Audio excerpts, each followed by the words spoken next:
Hello, good morning ma'am.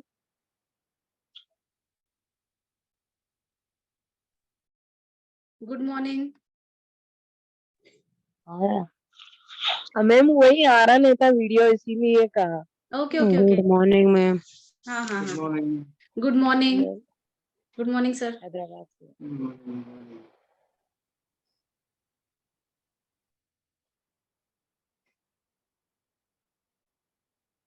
तो join कर रहे हैं लोग, एक एक 2 मिनट वेट करते हैं, है ना? Yes yes yes. Okay okay ma'am. हाँ हाँ। Make me co-host. Okay.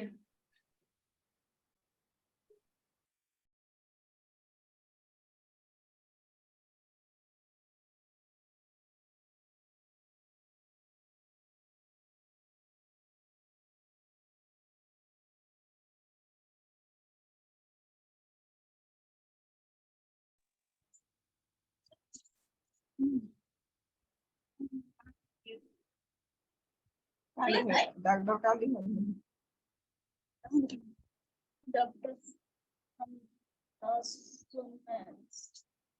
Sonwan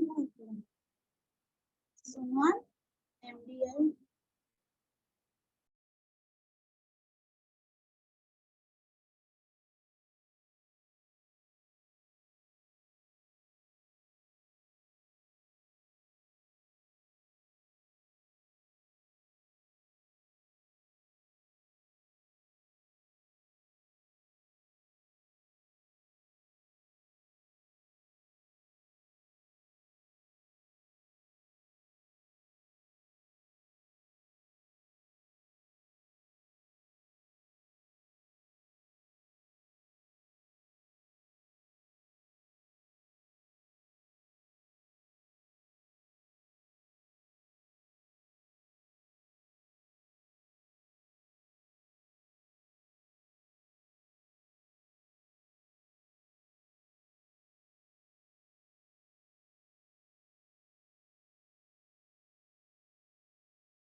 okay, start करते हैं अभी, क्योंकि Yes. हमने वेट कर लिया बहुत देर।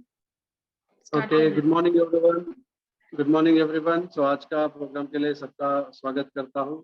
आज का जो टॉपिक है नीम, एक बहुत बढ़िया प्रोडक्ट है। इसके बारे में आज हमें जानकारी देने वाले हैं हमारे जिनायु क्लिनिक से स्मिता सोनूने जी, डॉक्टर आयुर्वेदा से MD है, और आज हमें ये सेशन दे रही है। और सेशन के बाद आप लोगों को जो भी इसके बारे में आपको पूछना रहेगा, आपको मौका मिल जाएगा। तो डॉक्टर स्मिता जी, आपको मैं सेशन को करने के लिए हैंड ओवर करता हूँ। Thank you so much. Okay, thank you sir and thank you for joining. तो सबको पता है कि हर गुरुवार को हमारा 11:30 को सेशन रहता है प्रोडक्ट्स के ऊपर, डीएक्सएन के। तो सिंगल हर्ब्स जो हमारे चल रहे हैं, अभी तक 5 हो गए हैं, अभी ये 6th है डीएक्सएन नीम का। और आप ज्यादा से ज्यादा लोगों को कहिए कि ये मीटिंग में टाइम से जुड़े, क्योंकि फिर वो बीच में जुड़ जाते हैं और फिर लेट, मतलब कुछ स्किप भी हो जाता है उनका पार्ट, है ना। और जैसे कि ये 6th हर्ब है हमारा, पहले 5 आपको हमारे यूट्यूब चैनल पे भी मिल जाएंगे, आपके पास एक्सेस होगा उसका पहले। और अभी नीम से शुरू करते हैं। तो नीम के बारे में तो हम इंडियंस को तो पहले से पता है, क्योंकि एक विलेज फार्मेसी कहा जाता है नीम को। गांव में नीम का उपयोग ऐसे ही लोग पहले से करते आ रहे हैं, वेरियस डिसीजेस के ऊपर, उनको कोई भी स्किन कंडीशन के ऊपर यूज होता आ रहा है नीम का।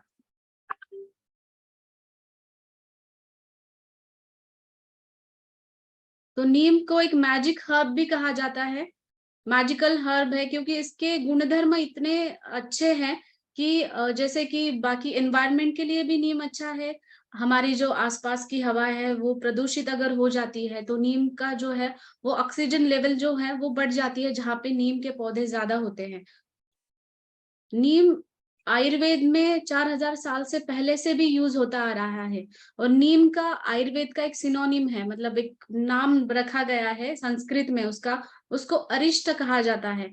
अरिष्ट, रिष्ट मतलब रिलीवर ऑफ सिकनेस, मतलब ये सब बीमारियां दूर करता है, इसलिए उसको अरिष्ट कहा जाता है। और उसका दूसरा मीनिंग होता है शुभ, जो अशुभ को ना लेके आए उसको शुभ कहा जाता है। इसलिए नीम का पौधा बहुत मतलब स्पिरिचुअल भी और मेडिसिनल भी इम्पोर्टेंट है। नीम के संस्कृत नेम मैंने यहाँ पे लिखे हैं क्योंकि हमने आयुर्वेद का रेफरेंस हम लेते हैं, तो आयुर्वेद के अनुसार क्या क्या बताया गया है मैं हर बार आपके हमारे आयुर्वेद सिंगल हर्ब्स के बारे में बताती हूँ। नीम को सर्व रोग निवारिणी कहा है, जैसे मैंने आपको बताया कि ये रिलीवर ऑफ सिकनेस है, मतलब सब रोग वो निवारण कर सकता है नीम। कल्प वृक्ष कहा गया है, कल्प वृक्ष का भी मतलब वही होता है कि वो सर्व रोग को निवारण करता है। लगभग 140 से भी ज्यादा एक्टिव कंस्टिट्यूएंट्स है नीम के अंदर, जिसकी वजह से उसका उपयोग आज बहुत सारे प्रोडक्ट्स में होता है।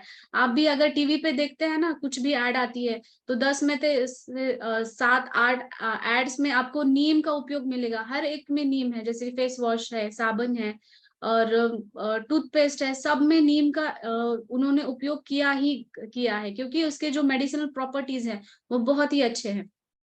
नीम का हमें भाव प्रकाश में ये संदर्भ मिलता है। आयुर्वेद ग्रंथ में जो भी उनके इंडिकेशन लिखे गए होते हैं, हमारे जो सिंगल हर्ब्स हैं, तो उनके इंडिकेशन जो भी लिखे हैं यहाँ पे ज्वर, अरुचि, कृमि ऐसे लिखा गया है, तो हम पेशेंट को डायरेक्टली दे सकते हैं, मतलब बिना सोचे ये जो इंडिकेशन लिखे हैं वो दे सकते हैं। तो अगर हमें नीम का प्रयोग करना है पेशेंट्स के ऊपर, किसी हेल्दी भी पीपल है उसके ऊपर करना है प्रयोग, तो पहले हमें उसका रस पता होना जरूरी है, विपाक पता होना जरूरी है, मतलब वो पेट में जाने के बाद, डाइजेस्ट होने के बाद अंदर क्या उसका रस निर्माण होता है उसको विपाक कहते हैं। और उसका वीर्य भी होना जरूरी है, लाइक उष्ण है, शीत है, ये सब। इसलिए मैंने ये पीपीटी आपके साथ शेयर किया है कि उसका रस तिक्त और कषाय है, मतलब ये कड़वा है और कसैला है। लघु और रुक्ष इसका गुण है, ड्राइनेस भी बढ़ाता है नीम, और इसकी वजह से वो हमारे डिसीजेस, स्किन डिसीजेस पे ज्यादा उपयोगी रहता है।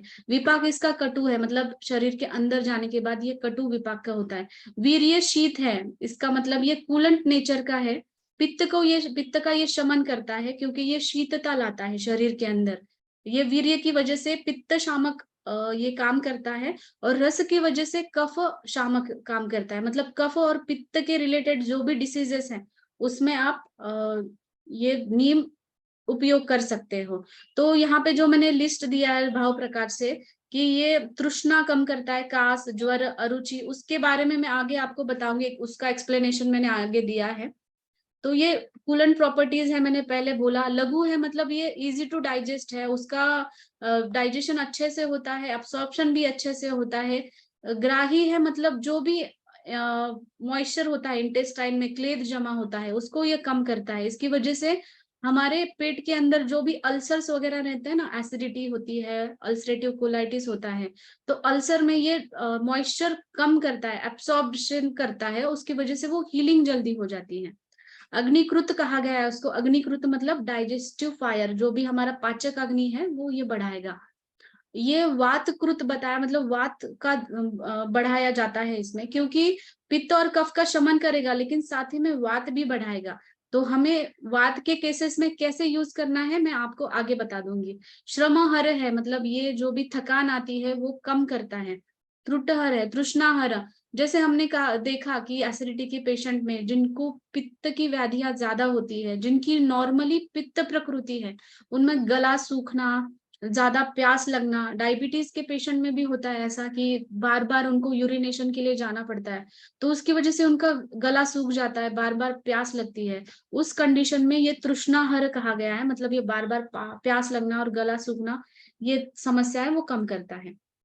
कासहर कहा गया, मतलब जो भी रेस्पिरेटरी ट्रैक में इन्फेक्शन है, रेस्पिरेटरी ट्रैक का सबको पता है कि कफ रहता है उसके अंदर, अगर कफ ज्यादा बढ़ गया तो ये म्यूकस तैयार करता है, सांस लेने में तकलीफ होती है, और कफ की वजह से वीजिंग साउंड आता है, चेस्ट के अंदर से साउंड्स आने लगते हैं, तो इसको कासहर कहा गया है। इसकी वजह से ये रेस्पिरेटरी डिसीजेस में, सर्दी खांसी में बहुत अच्छा इस्तेमाल होता है, क्योंकि जहां जहां एक्स्ट्रा सिक्रेशन हो रहा है मतलब चिकनापन ज्यादा तैयार हो रहा है, कफ में लंग्स में भी है, कफ ज्यादा तैयार हो रहा है, म्यूकस सिक्रेशन बढ़ रहा है कफ का, जैसे कि हरे कलर का होता है, पीले कलर का होता है, सफेद कलर का होता है, वो सिक्रेशन आपका बढ़ रहा है, तो नीम इसमें बहुत उपयोगी है।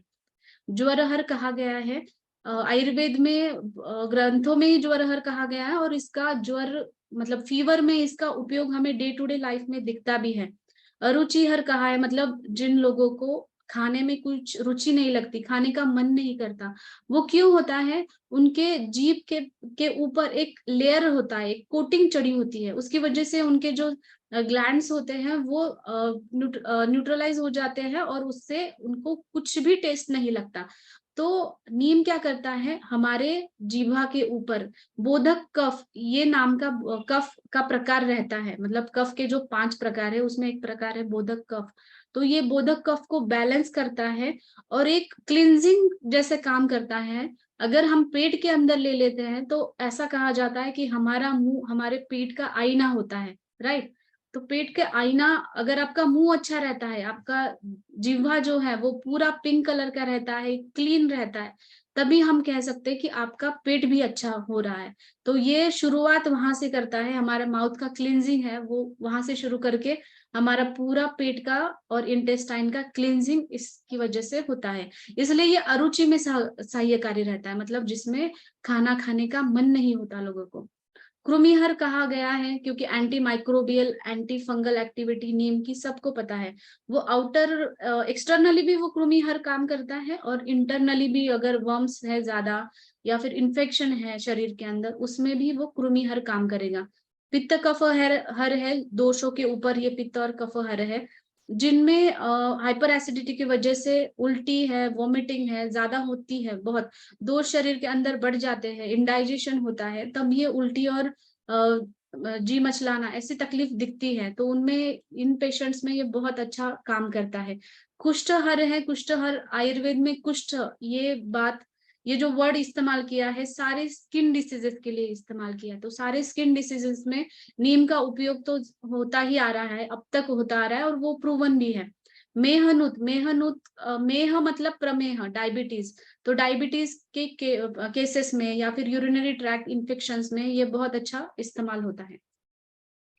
तो नीम का ये जो गुणधर्म बताया मैंने, आयुर्वेद के संहिता के अनुसार जो बताए गुणधर्म, ये क्यों होते हैं? तो डिटॉक्सिफिकेशन प्रोसेस इसका क्यों होता है? क्योंकि ये लघु है, मतलब पचने में आसान है, रुक्ष है मतलब रूखापन लाता है, तो ये कफ बढ़ाता है। कफ का नॉर्मल गुण क्या है? स्निग्धता, मतलब कफ चिकनापन रहता है शरीर के अंदर, तब कफ बढ़ता है ऐसा कहा जाता है। तो ये रुक्षता, रूखापन लाता है, इसकी वजह से कफ को कम करता है, इसके वजह से म्यूकॉइड सिक्रेशन है, पस सिक्रेशन है, कभी भी वुंड में भी अगर पस सिक्रेशन हो रहा है या फिर ब्लड आ रहा है वहां से, तो ये सिक्रेशंस ये कम करता है, क्योंकि ये डिटॉक्सिफिकेशन करता है, शरीर के अंदर जाके ब्लड प्यूरिफायर जैसा काम करता है, इसकी वजह से डिटॉक्सिफिकेशन काम करता है। रस धातु, सबको धातुओं के नाम पता है, जो 7 धातु है उसमें हमारा पहला धातु रस धातु है। रस धातु अच्छा बनेगा, उसके बाद ही रस, रक्त, मांस, मेद, अस्थि, मज्जा, शुक्र, ये 7 धातु बनते हैं। तो रस अगर अच्छा बनता है तो आगे जाके भी हमारे बाकी के धातुओं का भी न्यूट्रिशन अच्छा होता है, पोषण अच्छा होता है। तो रस और रक्त धातु का ये डिटॉक्सिफिकेशन करता है। पहले हम जो भी हमारी टॉक्सिन लेवल शरीर के अंदर बढ़ती है, तो पहले वो शुरू होती है टॉक्सिसिटी रस धातु से। रस धातु अगर दूषित हो गया तो बाकी सारे डिसीजेस है, जैसे पीसीओडी है, हार्ट डिसीज है, ये डिसीजेस बढ़ते जाती है। तो शुरू कभी भी आप कोई भी आयुर्वेद डॉक्टर के पास भी जाते हो तो शुरू वो रस धातु के पाचन से करता है, मतलब रस धातु के अंदर जो टॉक्सिन्स बढ़े हुए हैं उनको कम करते हैं ये लोग। तो ये रस धातु का डिटॉक्सिफिकेशन करेगा, तो मतलब ये पूरे सारे 7 ही धातु का वो अच्छे से पोषण करेगा। रक्तगत पित्त, ये आयुर्वेद में एक संकल्पना है। रक्तगत पित्त मतलब क्या होता है? जैसे हम हाइपरटेंशन में कहते हैं, अगर ब्लड के अंदर, रक्त के अंदर उष्णता बढ़ जाती है तो ये ब्लड प्रेशर भी बढ़ जाता है, तो इसको रक्तगत पित्त कहते हैं, राइट? इसका मतलब है शरीर में एसिडिक गुण बढ़ना, मतलब उष्णता बढ़ना, एसिडिटी बढ़ना शरीर के अंदर। ऑलरेडी हमारा शरीर एसिडिक 80% एसिडिक है और 20% अल्कलाइन है। तो उसमें भी अगर हम खाने पीने में कुछ ऐसी चीजें ऐड कर लेते हैं, हमारा लाइफस्टाइल ऐसा है कि शरीर की एसिडिक लेवल बहुत ज्यादा बढ़ती है और उसकी वजह से बाकी जैसे कि हाइपरटेंशन है या फिर बाकी स्किन डिसीजेस है, सोराइसिस है, ये सारी चीजें आ जाती हैं। तो ये रक्तगत पित्त के ऊपर बहुत अच्छा काम करता है, इसीलिए मैंने ये रक्तगत पित्त की कंसेप्ट यहाँ पे लिखी है। बाकी जो थकान लगती है, फीवर है, भूख ना लगना या फिर कृमि होना शरीर के अंदर, और हमारे जो व्रण है, अगर इंजुरी कोई भी भर के नहीं आ रही है, तो इस केसेस में हम नीम अच्छे से इस्तेमाल करते हैं। तो ज्वर के बारे में कहा, ज्वर को हम बुखार कहते हैं, फीवर कहते हैं। तो ज्वर में, हर एक ज्वर में ये रहता ही है कि रस धातु की दुष्टि होती है, मतलब जो पहला धातु है हमारा, उसकी दुष्टि रहती है। आपने देखा होगा कि जिसको भी बुखार आता है उनकी भूख कम हो जाती है, वो ज्यादा खाने का मन नहीं करता उनका, क्योंकि रस धातु ही कम है, उनकी दुष्टि हुई है, इसलिए उनको खाने का मन नहीं करता। तो इसका जो तिक्त रस है, मतलब जो कड़वा रस है, वो आम पाचक है। हमारे बड़ों ने अब तक बताया कि कड़वा रस खाने के अंदर होना चाहिए, लेकिन रोज हम खाने में लेते नहीं है कड़वा रस, कभी भी डे टू डे लाइफ में कड़वा रस खाने में कोई पसंद नहीं करता है। तो कड़वा रस हम इस माध्यम से अगर शरीर के अंदर जाता है तो ये ब्लड प्यूरिफिकेशन का काम करता है और आम पाचक काम करता है। आम का मतलब है, अगर हम जो भी शरीर के अंदर खा रहे हैं, इनडाइजेस्टेड फूड अगर शरीर के अंदर रहता है, अच्छे से डाइजेस्ट नहीं होता और पेट भी अच्छे से साफ नहीं हो रहा, तो इनडाइजेस्टेड फूड शरीर के अंदर ही रह जाता है, उसको आम कहते हैं आयुर्वेद में। तो इसका पचन होना बहुत जरूरी है ज्वर के अंदर। अगर ज्वर में इनडाइजेशन है या फिर भूख अच्छे से नहीं लग रही है, मतलब उसमें आमता रहती है, साम ज्वर रहता ही है, साम ज्वर एक ज्वर का प्रकार है।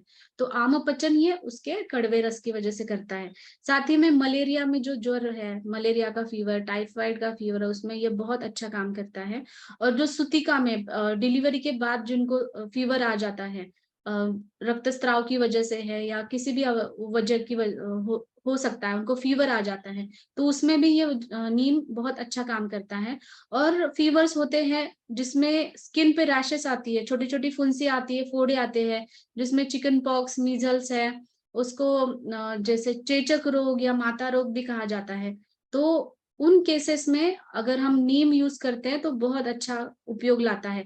और नीम के साथ अगर त्रिफला यूज करते हैं चिकन पॉक्स और मीजल्स के केसेस में, तो बहुत अच्छा रिजल्ट मिलता है। और साथ ही में जो उनके शरीर के ऊपर दाग रहते हैं ना, मीजल्स के बाद या चिकन पॉक्स के बाद, वो भी नहीं रहते। तो जैसे शुरू को कंडीशन में जैसे डायग्नोस हुआ, आपने वो स्टार्ट कर दिया, तो उसके दाग भी नहीं रहेंगे, वो ज्वर भी कम होगा, साथ ही में स्किन के ऊपर जो उनके फोड़े फुंसी आई है वो भी कम होती है। तो त्वक दृष्टि में तो ये काम करता ही है, लेकिन अगर स्किन डिसीजेस में कहीं पे भी जलन है, बहुत लोगों को जलन रहती है त्वचा के अंदर या फिर उनके हाथों में पैरों में जलन रहती है, उन कंडीशन में नीम का जो शीतवीर्य है वो बहुत अच्छा काम करता है। और जहां पे भी खुजली है, इचिंग है स्किन के ऊपर कहीं पे भी, उन कंडीशंस में भी ये बहुत अच्छा काम करता है, जैसे कि नागिन रोग कहा जाता है, हर्पिस जोस्टर नाम का। और जो भी सिक्रेशंस होते हैं, वो फोड़े फुंसियों में सिक्रेशंस बाहर आते हैं, उसमें ये बहुत अच्छा काम करता है। वही ये तिक्त रस, कड़वे रस की वजह से क्लेद है, जो चिकनापन है, वो कम करता है, इसकी वजह से वो स्किन डिसीजेस पे काम करता है। साथ ही में नीम के एंटीबैक्टीरियल, एंटी फंगल, एंटीवायरल, ये सारे उपयोग अब तक सबको पता है। इसकी वजह से वो वेट एक्जिमा है, स्केबीज, रिंगवर्म इन्फेक्शन, सोराइसिस, जहां जहां पे भी सिक्रेशंस रह रही है और स्किन के इफेक्ट हो रहा है, सिक्रेशंस आ रही है, गीलापन आ रहा है, मतलब ड्राई वाले जो स्किन डिसीजेस है वो नहीं, जहाँ पे गीलापन है वहां पे ये बहुत अच्छा काम करेगा। लेप्रेसी में अच्छा काम करता है, ल्यूकोडर्मा में अच्छा काम करता है, एक्ने में तो ये बहुत अच्छे रिजल्ट देता है। एक्ने में अब ये टीनेजर्स वगैरह बहुत यूज करते हैं नीम के टैबलेट्स को हमारे। और साथ ही में ये बालों के लिए भी अच्छा है, एंटी डैंड्रफ है। बालों के लिए अगर आप इंटरनली नीम लेते हो तो वो स्काल्प का हेल्थ मेंटेन करता है इंटरनली, क्योंकि बालों में भी बहुत लोगों को इन्फेक्शन रहता है, फोड़े फुंसियां रहती है, फंगल इन्फेक्शन रहता है, उसकी वजह से डैंड्रफ भी आता है और फिर हेयर फॉल की समस्या रहती है। तो उनके केसेस में भी ये बहुत अच्छा काम करता है। साथ ही में इन्फेक्शन कम होगा तो फिर बालों की हेल्थ भी अच्छी रहेगी। और ये दांतों के बारे में मैंने बताया कि ये प्लाक्स दांतों के ऊपर जो एक माउथ क्लींजिंग करता है, इसका मतलब है कि हमारे दांत भी वो अच्छे से रखता है, मतलब जो भी इन्फेक्शन हो रहा है, इन्फ्लामेशन हो रहा है वहां पे, क्योंकि रक्त दुष्टि हो जाती है तभी पस और रक्त का फॉर्मेशन होता है दांत के अंदर, तो वो भी ये कम करता है। तो ये गम डिसीजेस में कहीं पे भी दांतों में सूजन है या फिर दांतों के रिलेटेड कोई भी समस्या रहती है, प्लाक्स तैयार होते हैं, दांतों का कलर चेंज होने लगता है, येलोइश होता है, व्हाइट नहीं रहते, या फिर ब्लैकिश भी होने लगता है, मतलब वो प्लाक जमा होता है उसके अंदर दांतों के ऊपर, तो उसमें ये नीम बहुत अच्छा काम करता है, क्योंकि उनका उसका जो क्लींजिंग प्रॉपर्टी है वो उसमें काम करती है। तो अभी हम 1-2 मिनट का ब्रेक लेंगे। ये हमारा फ्री कंसल्टेशन रहता है हर बुधवार को 10 से 4 के बीच में। आप ये नंबर नोट डाउन करिए फ्री कंसल्टेशन के लिए। अगर आप पहले कॉल करते हैं तो बहुत अच्छा अपॉइंटमेंट ले लेते हैं, पहले टाइम ले लेते हैं ट्यूसडे को, क्योंकि बहुत कॉल्स आते हैं, और अगर आपका कॉल लग भी गया और वेटिंग पे लग रहा है आपका कॉल, तो आप व्हाट्सएप पे मैसेज करके रखिए, तो आपको कॉल बैक आ जाएगा वापस यहाँ से, क्योंकि बहुत सारे कॉल्स होते हैं उसमें, फिर कॉल बैक करने के लिए आपको वो रिमाइंडर देना पड़ता है। तो ये नंबर आप नोट डाउन कर लीजिए। 2 मिनट का हम ब्रेक लेंगे।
ओके, नंबर नोट कर लिया होगा सबने। लास्ट पीपीटी भी मैंने नंबर शेयर किया है, वो आप ले सकते हो।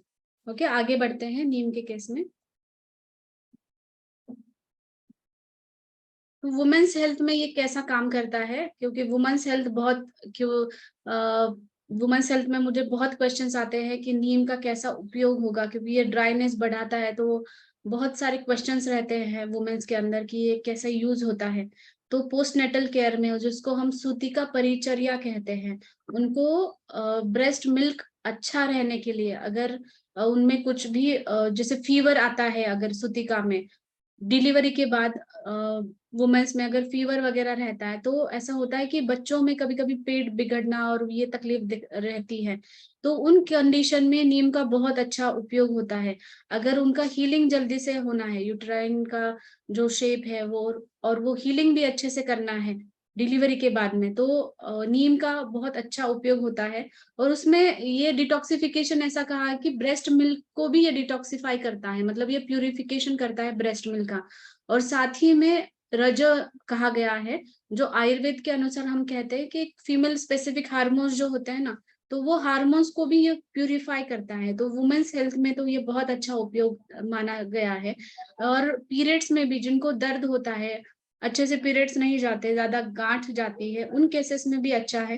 पीरियड्स ना आने की समस्या भी रहती है, उन केसेस में भी अच्छा है। और महिलाओं में इन्फेक्शंस रहता है, यूरिनरी इन्फेक्शन रहता है, वजाइनल इन्फेक्शन रहता है, उसकी वजह से इचिंग रहती है, वाइट डिस्चार्ज रहता है, कैंडिड इन्फेक्शन, फंगल इन्फेक्शन, ये बहुत दिखाई देता है। तो उन कंडीशंस में महिला अगर ये यूज करती है तो उनका वाइट डिस्चार्ज की समस्या भी कम होती है। तो वुमेन्स हेल्थ में नीम का बहुत अच्छा उपयोग है। तो ये दूसरा, ये कूलेंट नेचर का है, मतलब ये शीत गुणधर्म का है, इसकी वजह से ये सन स्ट्रोक को भी प्रिवेंट करता है। गुड़ी पाड़वा एक त्योहार होता है महाराष्ट्र में, जो चैत्र महीने के पहले दिन पे होता है। तो उस दिन में ऐसा ये ट्रेडिशन है कि नीम की पत्तियां का गोला बना के, नीम की पत्तियां ऐसे खाई जाती है। इसका एक साइंटिफिक रीजन हम ये बता सकते हैं कि गुड़ी पड़वा कभी भी शुरू होता है तब समर सीजन शुरू रहता है, तो गर्मियों के सीजन में एक तो गर्मी ज्यादा रहती है, उसकी वजह से सनस्ट्रोक आने के चांसेस होते हैं। आजकल तो टेम्परेचर बहुत ज्यादा जा रहा है, तो अगर ये नीम हमें सनस्ट्रोक से बचाएगा और बुखार की ये जो ज्यादा धूप होती है वो भी कम करेगा। और तिक्त रस और शीतवीर्य है, इसकी वजह से ये पित्त और रक्त का भी काम करेगा।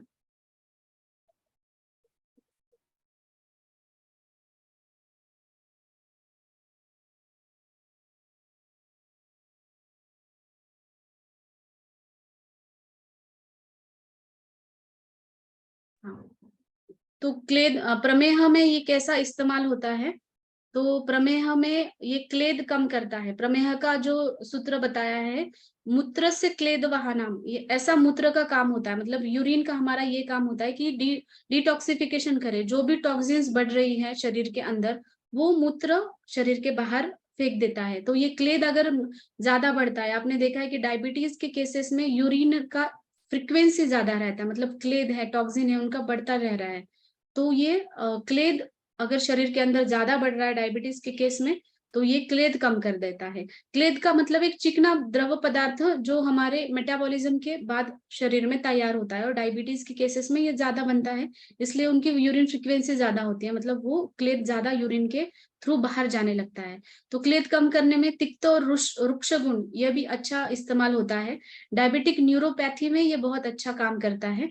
डायबिटिक वुंड्स में हीलिंग में, वुंड हीलिंग में ये बहुत अच्छा काम करता है। और डायबिटीज में HbA1c है, फास्टिंग है, PP, इन कंडीशन में अगर शुगर लेवल ज्यादा बढ़ा है तो नीम का बहुत अच्छा इफेक्ट मिलता है। अगर नीम आप त्रिफला या गिलोय इनके साथ कंबाइन करके यूज करते हो डायबिटीज के, HbA1c अगर आपका ज्यादा है या फिर ब्लड शुगर लेवल आपका नॉर्मल नहीं रह रहा है, तो आप इसका इस्तेमाल ये कंबाइन करके यूज करते हो तो बहुत अच्छे रिजल्ट मिलते हैं डायबिटीज में। और न्यूरोपैथी में भी ये बहुत अच्छे से इस्तेमाल होता है। और डायबिटीज का है, लेकिन मैंने पहले बताया ये रस और रक्त धातु के ऊपर काम करता है और पित्त दोष के ऊपर भी काम करता है। तो ये जॉन्डिस है, जो लीवर का कंडीशन होता है जॉन्डिस, जिसमें बाइल जो है विमार्गक पित्त कहा जाता है उसको, जो पित्त हमारे नाखून के ऊपर दिखाई देता है, आंखों के ऊपर दिखाई देता है, त्वचा के ऊपर दिखाई देता है। तो ये डिटॉक्सिफिकेशन होना जरूरी है। बाइल्स का जो एक्स्ट्रा सिक्रेट हो रहा है, बिलिरुबिन जो बढ़ता है, जो एक्स्ट्रा हो रहा है, वो शरीर के बाहर निकलना जरूरी है। अगर वो ज्यादा बनता है तो ये जॉन्डिस की लक्षण दिखती है, तो उसमें ज्वर भी है या फिर ऐसा पीलापन दिखता है आंखों के अंदर, और त्वचा पे भी पीलापन दिखता है। तो ये इस पे नीम बहुत अच्छा काम करता है। और नीम का और भी उपयोग है कि ब्लड कोलेस्ट्रॉल कम करना। ब्लड कोलेस्ट्रॉल को हम नॉर्मल भाषा में ये कह सकते हैं, एक बैड फैट शरीर के अंदर जम रही है। अगर फैट बैड है तो वो चिकनापन है, लाइक चिकनापन कैसे दूर होगा? एक तो कड़वे रस से, और ये जो रूखापन है, रुक्ष प्रॉपर्टी है उसकी, उससे कम होगा। साथ ही में ओबेसिटी में भी जो फैट होता है, अनवांटेड फैट होता है, उसको भी रुक्षता, ये गुण से ओबेसिटी भी कम हो जाती है। तो कोलेस्ट्रॉल जिनका ज्यादा है उनमें भी हम इसका कॉम्बिनेशन अच्छे से करते हैं, नीम का कॉम्बिनेशन, तो बहुत अच्छा रिजल्ट देता है। तो ये नीम के अंदर जो भी एक्टिव कंस्टिट्यूएंट्स हैं और उनका उपयोग क्या है, जैसे कि एंटी इन्फ्लेमेटरी है, anti fungal, anti bacterial, anti malarial, immunomodulatory है, मतलब शरीर के अंदर हमारी रोग प्रतिकार शक्ति बढ़ाता है। इसकी वजह से ये सारे एक्टिव कंस्टिट्यूएंट्स का मैंने ये लिस्ट दे दिया है, क्योंकि हमारे पास अगर प्रूफ के साथ अगर हम किसी को कहते हैं साइंटिफिक नॉलेज के साथ, तो वो अच्छा रहता है। एंटीऑक्सीडेंट एक्टिविटी है, इसकी वजह से ये हमारी रोग प्रतिकार शक्ति बढ़ाता है। फ्री रेडिकल्स जो बनते हैं शरीर के अंदर, तो उसके ऊपर ये अच्छे से काम करता है, जिसको एंटीऑक्सीडेंट कहा जाता है।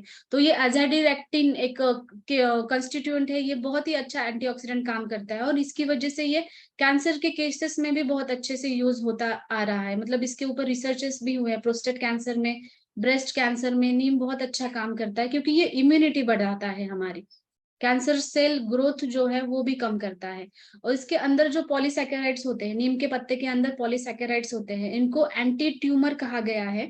ये प्रूवन है क्योंकि ये ट्यूमर की ग्रोथ भी बढ़ने से रोकता है और सेल ग्रोथ जो है वो भी बढ़ती है, और जो भी कैंसरस सेल है उनकी डेथ अच्छे से होनी जरूरी है, टारगेटेड डेथ कहते हैं उसको, वो भी अच्छे से होना जरूरी है। तो इसकी वजह से ये एंटी ट्यूमर और कैंसर में भी बहुत अच्छा काम करता है। साथ ही में एंटी इन्फ्लेमेटरी, सूजन कम करता है, मतलब कैंसर के केसेस में वो रहता ही है, और बाकी हर एक केसेस में भी, आर्थराइटिस में भी हम कहते हैं अगर सूजन है शरीर के अंदर तो वो भी कम हो जाती है। तो नीम के बारे में मैंने जानकारी दी है अब तक। अगर आपको सिर्फ नीम के बारे में कुछ समस्या है या डाउट है तो आप पूछ सकते हैं। अगर आपको कंसल्ट करना है तो एक बार आप व्हाट्सएप पे मैसेज करिए या फिर बुधवार को कंसल्टेशन करिए, क्योंकि इस प्लेटफॉर्म पे मेन हमारा नीम का टॉपिक है, तो या फिर डीएक्सएन प्रोडक्ट्स के बारे में भी पूछ सकते हैं। लेकिन पेशेंट और रिपोर्ट्स के बारे में कंसल्ट करना है तो आप क्लिनिक के नंबर पे कॉन्टेक्ट करिए, ये नंबर भी मैंने शेयर किया है। Okay okay sir.